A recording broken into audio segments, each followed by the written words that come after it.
Many RPGs focus on a solitary hero or a small group rather than a large collective. Oasis, however, is very much focused on the many people you're trying to protect. Their happiness and prosperity directly influences your capabilities as an adventurer, and vice versa. It's an interesting combination as you balance the constant needs of your residents with general adventuring.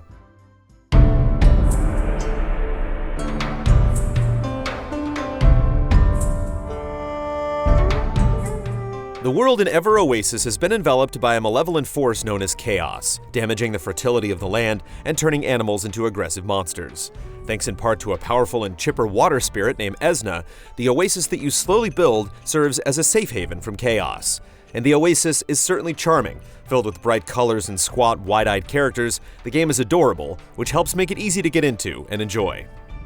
While it's clear that Oasis is primarily focused on its loop of town building, exploration, and combat, it's still disappointing how little the story evolves over time. Near the very end of the game, Oasis throws in some additional plot elements, but these dynamics come so late that they feel tacked on rather than essential. This is worsened by the fact that characters aren't given much to work with. Although they have broad personalities, such as one who's overtly shy or another who's exceptionally enthusiastic, their dispositions rarely go beyond a 1- or 2-word description.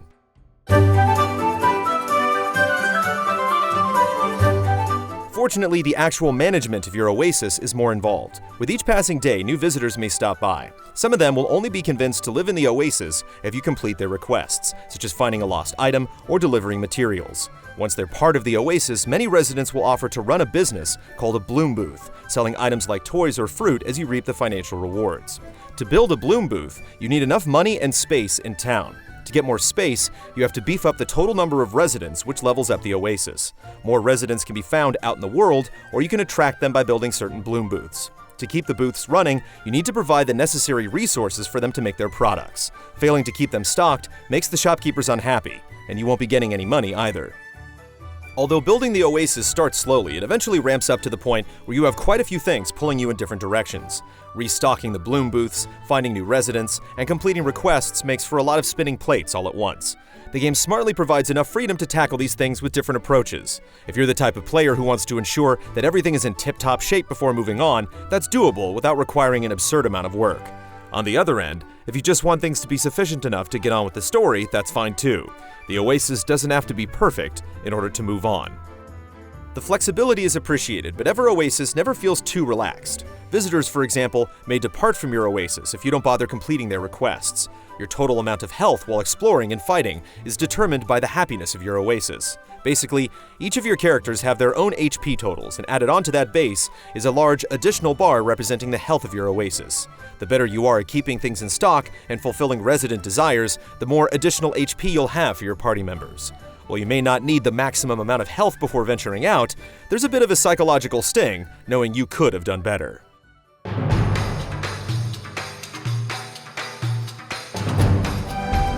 Actual adventuring in Oasis is relatively simple, following the standard action RPG format.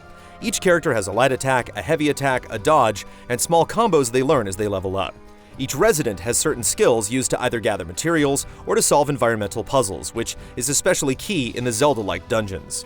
Different residents also wield different weapons, which may be more or less effective against specific types of monsters, adding yet another thing to consider when expanding the oasis. The combat may technically work well, but much like the story, it doesn't change too dramatically throughout the course of the game. The basic approach is to dodge an easily avoidable attack and then counter. Oasis never really presents a considerable challenge. At least the game knows how to mix things up. The balance between puzzle solving, combat, and oasis management is fairly even. The problem is that within some of these activities, you regularly feel a party member short of what you need. There have been plenty of times when we've needed a party with one specific skill set, only to need a different skill set in the next room. The game does make it easy to teleport back to your oasis and switch people out, but considering how much you need to do this, it gets to be quite a nuisance, especially as dungeons slowly get more elaborate.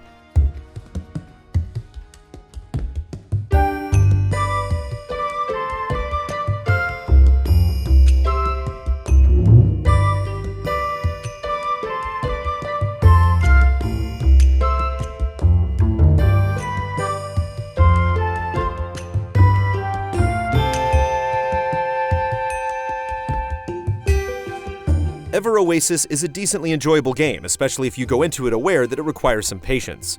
It's just unfortunate that for all of its various ideas, each of them needs work in one way or another. Still, Ever Oasis proves that there's plenty of appeal to harvest from its mixture of genres. Hopefully, another game, or even a sequel, can more fully capitalize on such potential.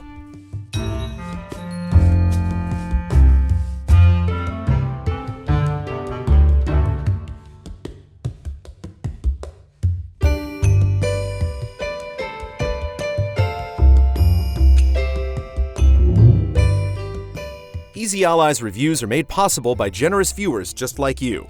If you like what you see, check out patreon.com/easyallies to see our other videos, and consider becoming a patron to help us make more.